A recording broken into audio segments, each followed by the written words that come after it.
hermanos, bienvenidos a un nuevo capítulo en esta serie Especiales Elim. Trayectorias que glorifican a Dios, vidas que inspiran. Mi nombre es Aaron Gamarra y en esta ocasión me siento muy contenta de presentarles a dos invitados muy especiales.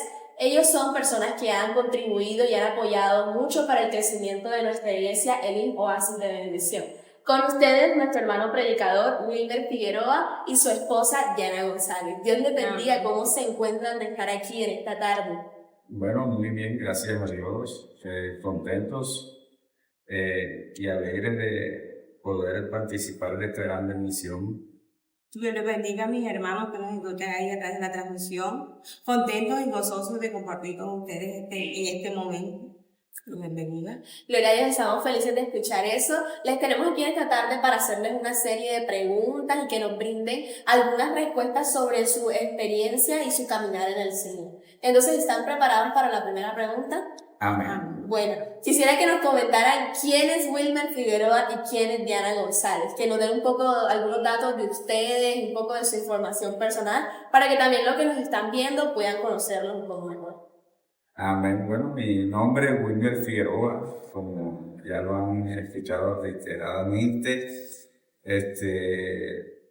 Soy un joven de 50 años, cumplido. No parece, pero sí tengo 50 años con el Señor. Llevo 24 años en el Evangelio, caminando con el Señor.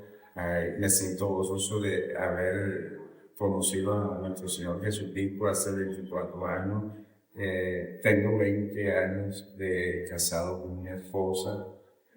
La conocí después de 4 años de haberme convertido y para mí ha sido una gran bendición haberla conocido y estar conviviendo con ella. Cuéntenos, hermano. Bueno, mi nombre es Diana González, ya escuchamos anteriormente. ¿Quién es Diana? Bueno, yo creo que es una humilde servidora del Señor, amén, que queriendo de pronto agradar más a Dios, servirle más a Dios, con luchas y con pruebas, pero agradecida con el Señor. He recibido mucho del Señor, el Señor ha hecho milagros maravillosos en mi vida.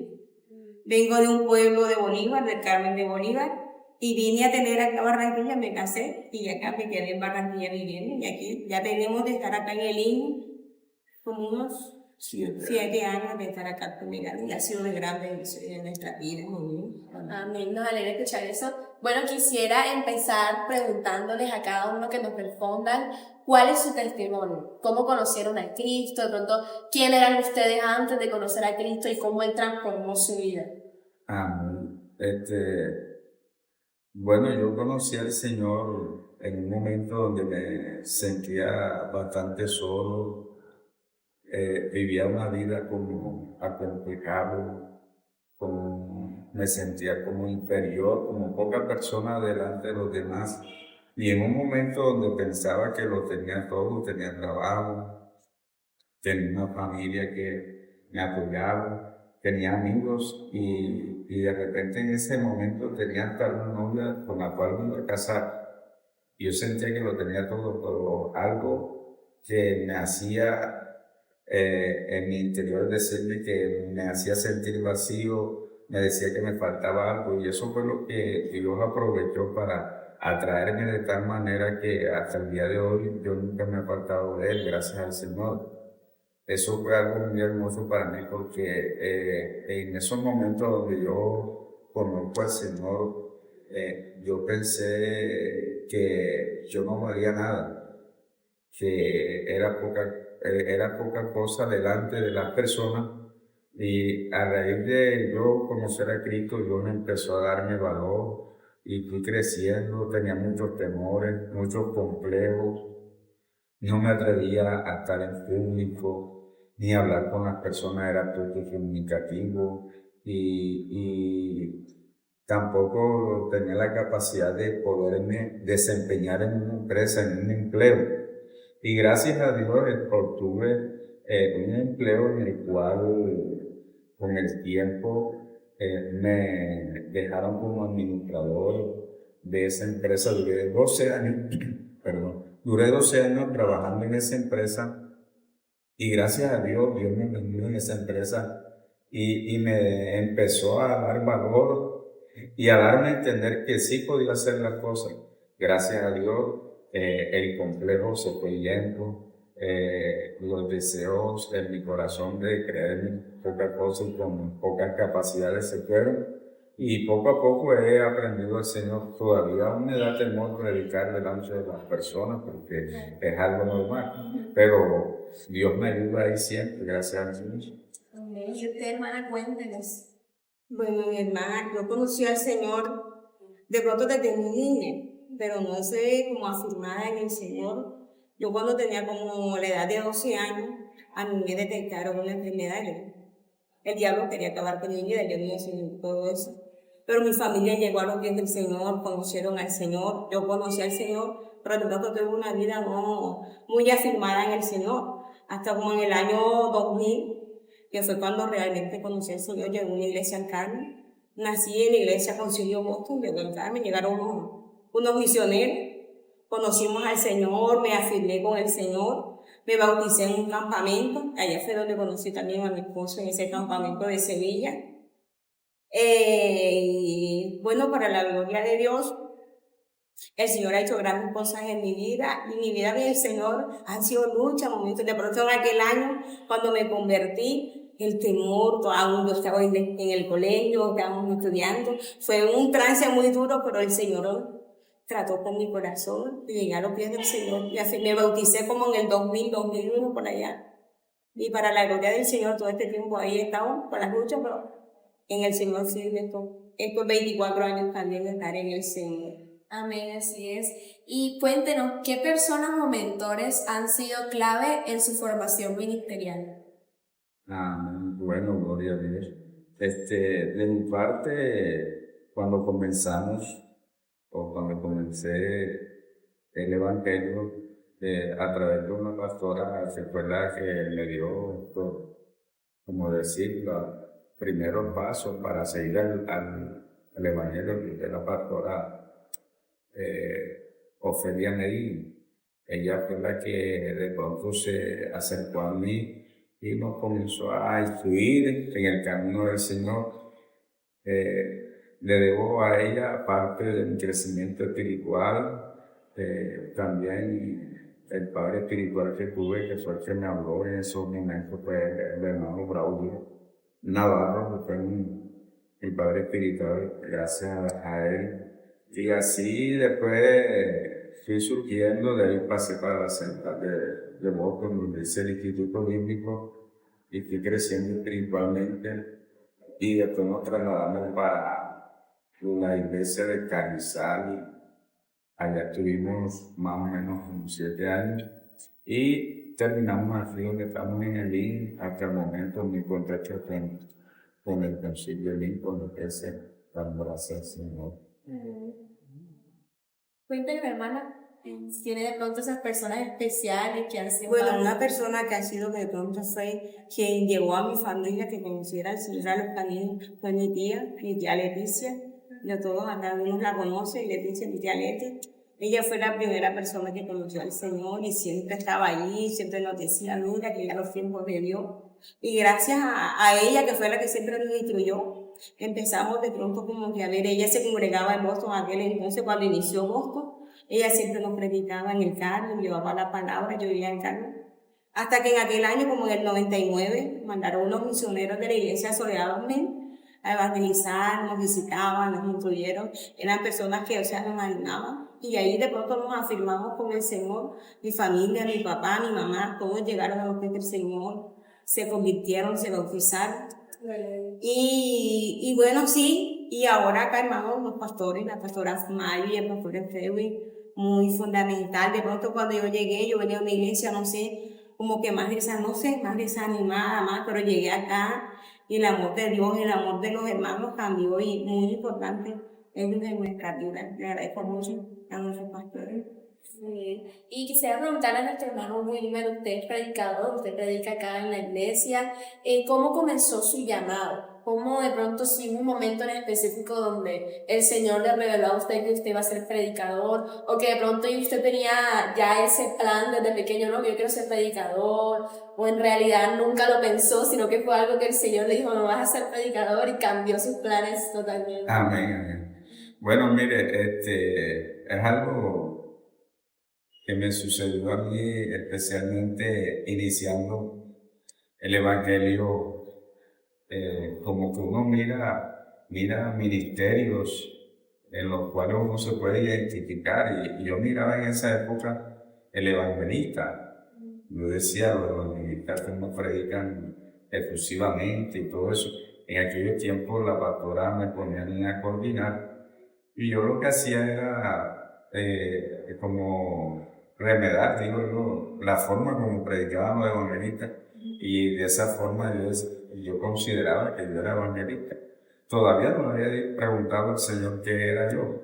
Y me sucedió un caso hace bastantes años donde yo estaba coordinando una campaña de esta manera y le tocaba predicar a un evangelista que era pastor. Y el pastor, cuando me vio coordinando, él se emocionó porque él dijo, ahí tengo un evangelista de bastante potencia. Entonces él me invitó a predicar. Le dijo a la pastora que quería que yo fuera a predicar, pero resulta y pasa que cuando yo fui a predicar me encuentro con la sorpresa de que cuando empiezo a predicar no prediqué como evangelista.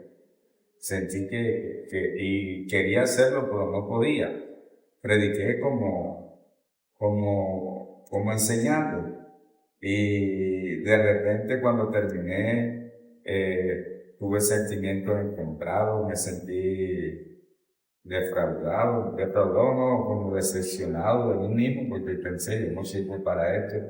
Fue una experiencia muy amarga. Cuando llegué a la casa, empecé a orarle a Dios y le dije, Señor, yo no sirvo para esto. Yo prediqué y le soy sincero, ni las notas se me bien, y eso es una experiencia. Entonces, empecé a preguntarle al Señor de qué era yo, que qué ministerio tenía yo. Y me acuerdo yo que teniendo un sueño Dios me dio en un sueño y me dijo, así literalmente me dijo, tú eres evangelista maestro. Me dijo así, y eso me sorprendió. Como a los 2 días yo voy a la iglesia, 2 o 3 días, el día de culto, y hay un culto muy especial y invitaron a un hermano que tenía el don de ciencia. Y cuando él termina de predicar y empieza a ministrar al primer hermano, él impone la mano y me dice, no te dije que eres evangelista maestro. Y hasta el día de hoy, yo como evangelista no me veo. Porque de repente mis prédicas son más como enseñar que evangelizar. O sea, y como identifican al evangelista es con la efusividad con que predican y todo eso. Y yo hasta el día de hoy le pregunto al Señor, ¿cuándo va a salir ese evangelista de mí? Señor, porque yo predico y bueno, y la forma como lo hago es enseñando. Todavía no me considero un maestro porque delante de mí hay unos grandes que realmente de repente tendré el don de enseñanza, pero el ministerio de maestro hay que recorrer bastante y hay que leer bastante. Damos gracias a Dios por eso y ahí me identifico por esa parte. Con la guía de Dios, esperemos a ver cuándo Dios me irá dando las pautas para yo sacar al evangelista de mí. Amén. Gloria a Dios. Y les quisiera preguntar a ambos, ¿cuál es el consejo más valioso que han recibido en su caminar con el Señor? De repente hagan un poquito de memoria, ¿qué consejo les ha dado de pronto los pastores, alguien? Consejo así valioso que también quieren regalarle a aquellos que nos están escuchando. Sería como que el servirle a Dios, es importante la dificultad. Los pastores, aparte de consejos, nos han dado ese testimonio. Que yo a veces me pregunto, no sé, la pastora es una persona que tiene ocupaciones, está aquí, está allá, y es tan dispuesta para el Señor en el tiempo. O sea, entonces algo aconsejarle que al Señor le debemos servir en tiempo y fuera de tiempo. Servirle al Señor, amarle sobre todas las cosas, porque siempre vamos a encontrar dificultades y siempre, hermana, este mundo está tan afanoso que nosotros en realidad no nos queda tiempo con los afanes de fe. Entonces es un esfuerzo y es un buen consejo. que debemos de sacar ese tiempo para el Señor, del poco que nos quede, eso es una primicia para el Señor en nuestra vida. El Señor debe tomar nuestro mayor tiempo, pero los afanes de este tiempo que están cortando ese tiempo en nuestra vida. Amén, así es. Nuestro hermano Wilmer, Oh, cuéntenos. como dice mi esposa, el consejo que prácticamente nos han dado, en el caso acá de Lili, nuestros pastores, con el ejemplo, ni siquiera con palabras, con el ejemplo. Ellos con el ejemplo nos enseñan muchas cosas, nos enseñan disciplina, responsabilidad, honestidad, honradez, puntualidad. Los pastores no necesitan decir vengan temprano con sus labios, sino con sus actos lo hacen porque son los primeros que están aquí. No necesitan decir sean honrados porque con sus actos nos demuestran que son honrados. Es el mayor consejo que yo he obtenido aquí de parte de los pastores, porque en muchas partes donde hemos ido, donde hemos estado, los pastores se ausentan, los pastores dan mal testimonio, prestan plata y no pagan. Entonces creo yo que ese es el mayor consejo que mis pastores me han dado aquí. Bueno, y un consejo muy bonito que me dio una pastora que en los tiempos en los cuales estábamos nosotros luchando y orando a Dios por nuestros hijos. Llevábamos casi 8 años sin poder tener hijos y la pastora una vez me dijo, hermano Wilmer, le aconsejo que haga 3 días de ayuno y verá ver que Dios le va a responder. Y hicimos los 3 días de ayuno y después de esos 3 días de ayuno Dios se manifestó y mi esposa pudo quedar embarazada. Fue un consejo valioso para mí, nunca se me olvida. ¿Y ustedes consideran que eso que nos acaban de contar fue principalmente por su fe? Claro, me imagino que fue por la fe que ustedes tuvieron. Y esto me lleva a la siguiente pregunta. ¿Cuál es la mayor lección que han aprendido sobre la fe a través de las pruebas personales que han enfrentado? No sé si de pronto quieran contarnos esa experiencia de sus hijos o si hay otra lección que aprendieron. Amén. Bueno, mira, hay una anécdota o una experiencia que tuvo mi esposa, ya la dije al principio, yo quisiera que ella la dijera con detalle porque yo no me la sé muy bien. Ella tuvo una experiencia donde ella tuvo un tumor que era como si tuviera un bebé. Yo quisiera que ella lo comentara. Adelante, Sí, yo hermana. decía, de pronto cuando llegó mi familia, yo tenía 12 años apenas, hermano, eso fue, a mí se me creció el vientre, yo parece que estuviese embarazada, yo inocente, Claro, una niña. una niña, y me llevaron al médico, mi mamá dice, ¿cómo así tú estás embarazada? No, yo no voy a estar embarazada, si yo ni siquiera he tenido un novio, no voy a estar yo embarazada. Y me llevaron, hermana, a mí me sacaron un ovario. O sea, el médico decía, o sea, yo no voy a tener hijos porque con un solo ovario hay personas que tienen hijos, pero yo no ovulaba. Estuvimos en tratamiento de casado 4 años haciendo tratamiento con el mejor médico de fertilidad. No se dio. Hicimos con otro médico, no se dio, no pasó nada. Y orándole, y eso, o sea, el Señor nos enseñó lo que es esperar y confiar en Dios, porque la ciencia no pudo hacer nada. Los tratamientos que salían bien costosísimos, todos iban para ese médico, para los estudios, y no se daba, no podíamos tener niños. Ya como a los 8 años, ya de casado nuevamente, o sea, yo le decía a Dios mío, yo pasaba como Ana, yo no podía ver una mujer embarazada, lloraba, no podía ver ropa de bebé, pues o sea, yo lloraba, yo le pedía al Señor, porque hay personas, me acuerdo que casi en esa época, más o menos, una joven salió embarazada con ella, mi esposa, y yo le decía, pero ¿por qué? Si ella ni casada, y está en la casa, y queda embarazada, porque yo que quiero que puedo quedar embarazada. Y ahí yo estaba como de pronto desesperada, porque yo le pedía al Señor y no pasaba nada. Yo le dije a mi esposo, en el otro mes voy a ir nuevamente al médico. Porque yo no estoy tomando, no estoy pasando nada. Nunca logró ovular en esos 8 años.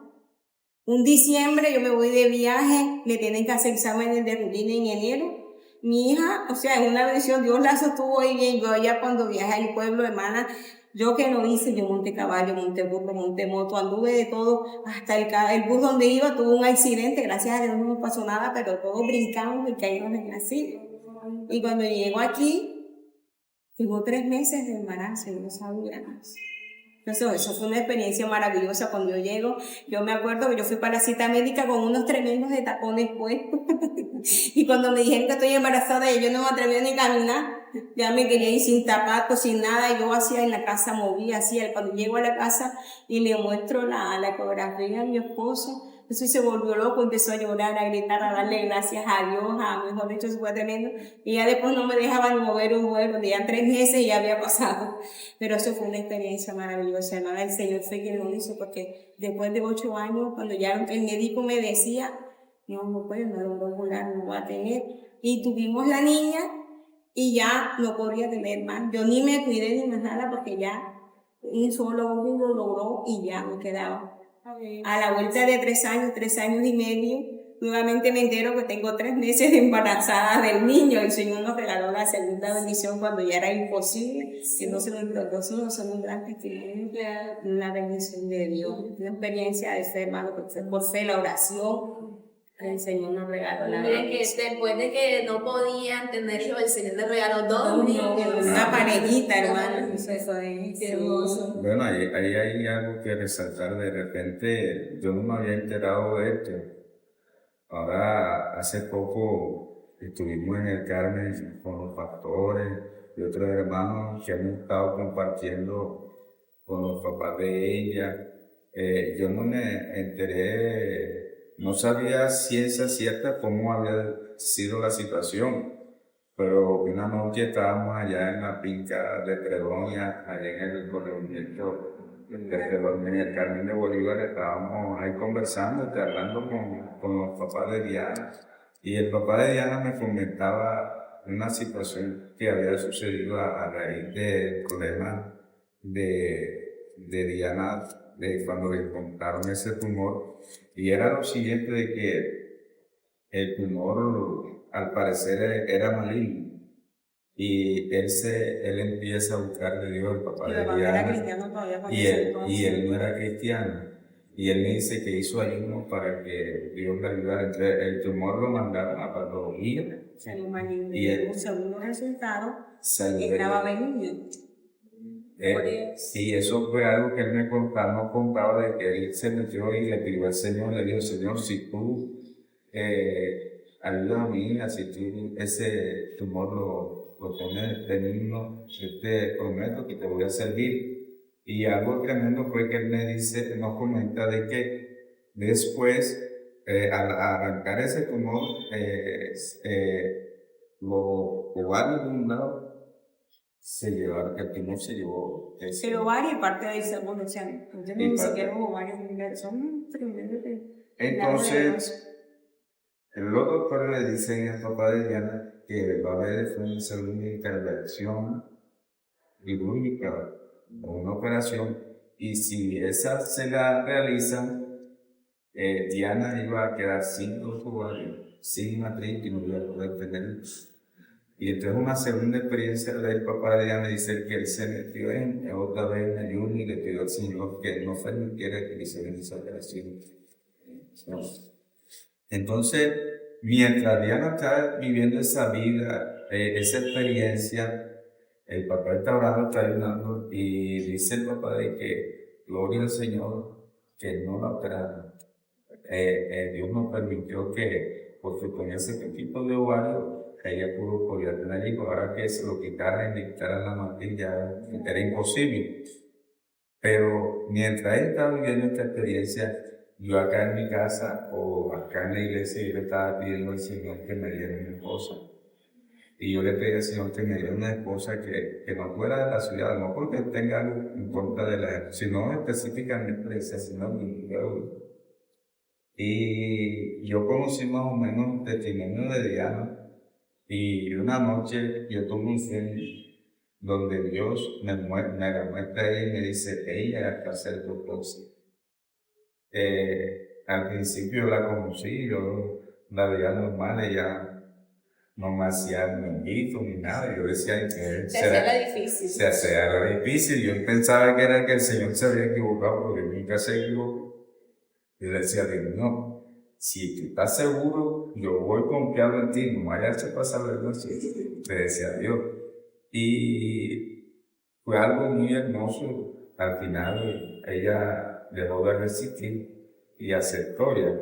Y hasta el día de hoy estamos felizmente casados con 2 hijos, una experiencia hermosa. Yo siempre que veo a mi hija Ivana, me acuerdo del milagro que Dios hizo. Yo dejé una huella indeleble en nosotros a través de ella y estamos agradecidos con ella. Tuvimos varias experiencias, una de ellas fue que yo le dije una vez que ya yo no quería hacer tratamiento, que no quería. Y en esa ocasión, en esos momentos, a mí me visitó un hermano de la iglesia y él me dice, hermano, me voy a dar una palabra de parte de Dios. Dios me dice que no se notan más el tratamiento porque Él no quiere que ustedes le den la gloria al médico, sino a Dios, a mí. Y yo dije, no, no. Ya cuando Diana está embarazada, ella está dispuesta a volver al tratamiento. Pues ya estaba embarazada y no lo sabía. Bueno, le damos gracias a Dios. Pues, son muy experiencias muy bonitas que tenemos de fe, que Dios nos ha ayudado. Tuvimos momentos como de claudicar. Yo nunca se lo dije, pero yo llegué a un momento que le dije al Señor, si tú no nos quieres dar hijos, lo aceptamos, Señor, que lo acepte. Pero Dios dice que Él no nos da carga que no podamos sobrellevar. De repente como que nos aguantó ahí hasta los últimos momentos cuando ya estábamos como a desmayar y hacíamos nosotros la bendición. Y qué bien que el Señor se haya manifestado de esa manera en su vida y sobre todo que ese testimonio de ustedes, de sus hijos, haya influido en la vida del papá de nuestra hermana. De hecho, yo tenía una preguntita por ahí de cómo ha influido su testimonio en la fe de otros. Entonces, damos gracias a Dios que también durante esa prueba también tuvieron como esa oportunidad de que su padre se le orara al Señor, le pidiera por eso. Entonces, también el Señor hizo como ese milagro también, esa parte. Yo les quiero preguntar qué significa para cada uno de ustedes vivir en santidad. Sé que esta pregunta es bastante subjetiva, entonces de pronto, ¿qué significa para usted, hermano? ¿Qué significa vivir en santidad? Bueno, vivir en santidad para mí es vivir en el temor de Dios. Querer agradar a Dios en lo que quiere. Porque, o sea, santidad para mí es estar apartado de aquello que me toca a mí, que me aleje de Dios. O sea, apartarme de las cosas que no me convienen y estar consagrada a Dios. Vivir una vida agradable delante de Dios para mí es santidad. Bueno, así es. Para mi hermano Wilmer, ¿qué significa vivir en santidad? Santidad, como dice mi esposa, es estar apartado de las cosas de este mundo, las cosas que nos rodean. Pero apartados para quién, apartados para Dios. La Biblia dice que el que ama a Dios guarda sus mandamientos. Y esa es una forma de demostrarle a Dios nuestra santidad. Cuando nosotros escudriñamos la Escritura y vemos que hay unos mandamientos que Dios nos ha dejado, que nos ha instituido, y los guardamos, estamos demostrándole nuestro amor a Dios. Y así de esta manera nos estamos guardando para Él, para que un día podamos ser levantados de esa tierra, porque de esta manera podemos obtener la salvación de nuestras almas. Claro está que debido a que nosotros somos carne y somos tendientes al pecado, cometer errores, pero echamos mano de un abogado que se llama Jesucristo. Y este abogado es el que intercede por nosotros. Él vino a pagar un precio aquí en la tierra, a vivir como nosotros vivimos. Y Él puede entendernos y puede abogar por nosotros delante de Dios. Y algo importante que está el Espíritu Santo es el que está en nosotros. Y quizás si estamos actuando sinceramente, aunque cometemos un error, pero Dios conoce nuestro corazón y sabe que de repente no lo hacemos por nuestra propia voluntad, sino que involuntariamente lo hacemos, pero queremos agradar a Dios. Así es. Y bueno, quiero preguntarle, yo sé que ustedes en su largo caminar con el Señor han escudriñado mucho la palabra de Dios, han leído bastante de la Biblia y demás. Por eso tengo unas preguntitas un poquito más dinámicas. sería, ¿qué libro de la Biblia recomendaría a los jóvenes? El hermano Whitman y la hermana Diana. ¿Qué libro así ustedes que hayan leído, que de repente sea un libro de consejos para los jóvenes que crean que pueden recomendarlo para aquellos jóvenes que nos están viendo? Pero yo diría que el libro de Proverbios. Proverbios habla mucho sobre los consejos para los jóvenes, de los niños. Entonces creo que el libro de Proverbios sería un libro recomendado. Habla de la sujeción de un joven y del temor a Jehová. Entonces sería el libro de Proverbios. Bueno, yo aconsejaría el libro de Génesis. Recién convertido usted sabe que uno comienza leyendo el Génesis. Claro, Sí. Y Dios me inquietó mucho por la historia de José y siempre la leía. Después con el tiempo me di cuenta que Dios me quería afianzar en algo que es que de repente nosotros los jóvenes, me incluyo ahí, pero no soy viejo, no lo controlamos o no lo dominamos, que es la administración de nuestros bienes, de nuestros recursos, de nuestros ingresos. Cuando yo leía la historia de José, me daba cuenta, hoy reflexiono y me doy cuenta que José era un joven de 17 años, donde tenía sueños, y dice que todo lo que él tocaba prosperaba, sus manos o todo lo que él administraba prosperaba, era un buen administrador. Tanto así que los reyes de otras naciones se daban cuenta del don que tenía él. Y el faraón lo toma para que administre sus bienes, y en un momento de crisis, en un momento de necesidad, Dios le da un sueño a él y le puede descifrar al faraón lo que va a suceder el día de mañana, y así lo colocan de buen administrador. Yo tuve experiencia después de esto, de tanto leer este libro, tuve una experiencia donde yo tuve una empresa y comencé ahí y no me acordaba que era Dios que me estaba preparando, y por no echar mano de la palabra, en ese tiempo fui un mal administrador, quise hacer las cosas a mi manera y me fue bien. Entonces, menos mal que Dios me dio oportunidades, y Dios me ha dado una segunda oportunidad, y ahora creo que sí, con mucho temor, estoy manejando las cosas como deben ser. Entonces le doy de consejo este libro, más específicamente la historia de José, porque muchos de los jóvenes que hoy en día se levantan no lo hacen plenamente centrada en que debemos ser ordenados, buenos administradores, porque de repente derrochamos lo que tenemos, y de repente cuando ya tenemos mayor edad, que tenemos más sentido de pertenencia, es que nos venimos a dar cuenta. Los arrepentimientos. Sí, claro. Y si pudieran pasar un día con algún personaje bíblico, ¿a quién escogerían y por qué? Un personaje puede ser mujer, hombre. Bueno, yo le digo que a mí me gustaría estar con José. Sí, con José, claro. Claro, porque es que esa experiencia que tuvo José, y más que todo que enfrentó el pecado y lo pudo superar. Quisiera conversar con él para ver. ¿Y usted, mi hermana, algún personaje así que le haya llamado la atención? Que quiera de pronto si puede pasar un día con él. Porque no sé, de pronto con Noemí o con Ana. Noemí o con Ana. Sí, la experiencia de Ana siempre me voy a ver algo bonito. Y con Noemí también ese carácter de ella, ese amor, esos son los personajes de pronto de ellos dos. Bueno, quisiera por acá preguntarles que nos comenten cómo manejan los momentos de duda o dificultad espiritual en sus vidas. Todos recurrimos a Dios en esos momentos, claro está. Todos tenemos que recurrir a Dios, pero de repente cuando están sintiendo que su fe está menguando, están queriendo claudicar en las situaciones, ¿cómo manejan esos momentos?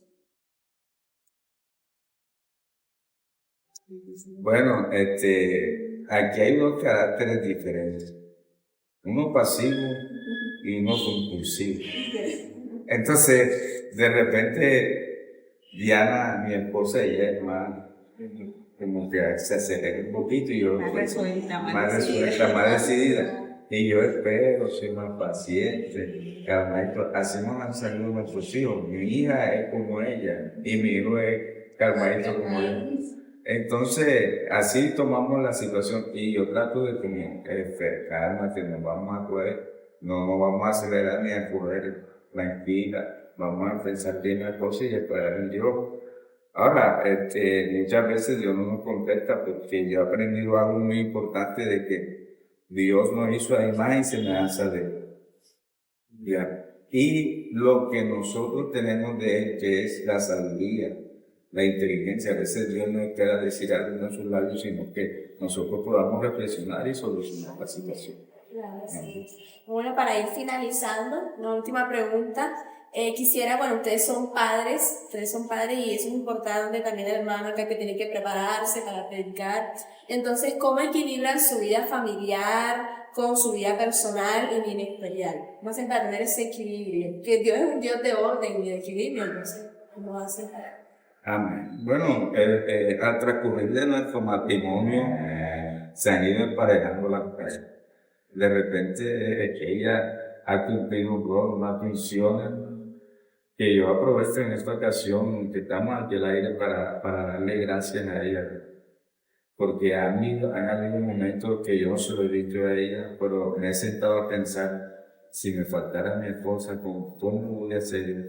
En estos días ella me dijo, ven al colegio a buscar un certificado. Y yo estaba buscando los certificados y dije, pero ya se desenvuelve más en esto que yo.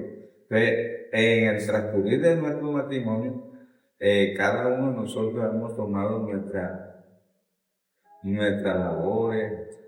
Ella es mandada a buscar los colegios que estaba, está pendiente de la casa, a lo que se ve en la casa.